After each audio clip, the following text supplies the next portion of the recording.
جس میں سب سے پہلے آتا ہے وَاتَّخِذُوا مِن مَّقَامِ إِبْرَاهِيمَ مُصَلًّى.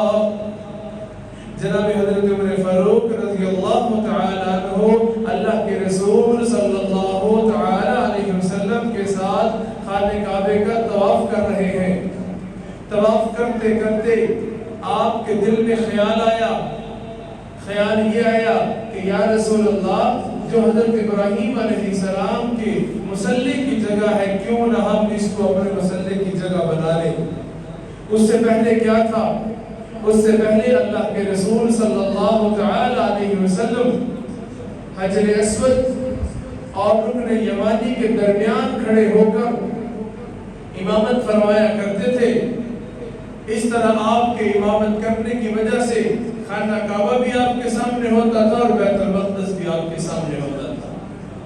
لیکن اللہ رب العزت کی ذات نے جناب حضرت عمر فاروق رضی اللہ تعالی عنہ کی اس خواہش کو، اس تمنا کو، اس ارادے کو، اس طلب کو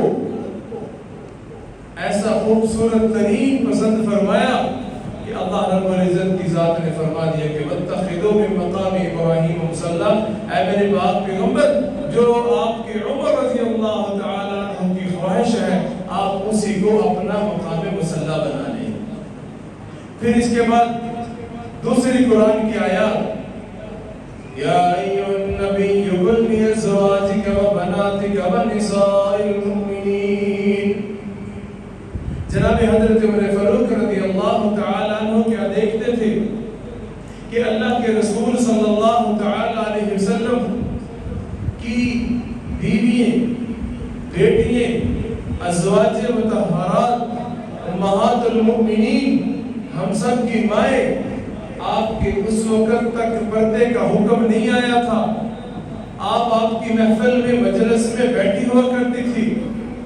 مختلف قسم کے لوگ ملنے کے لیے آتے تھے، مختلف وفود آتے تھے وفد کی شکل و صورت میں، اور ان میں بعض مومن ہوتے تھے، ان میں بعض منافق ہوتے تھے، ان میں کچھ اہل ایمان بھی ہوتے تھے اور ان میں کچھ اہل کفر بھی ہوتے تھے، کافر بھی ہوتے تھے.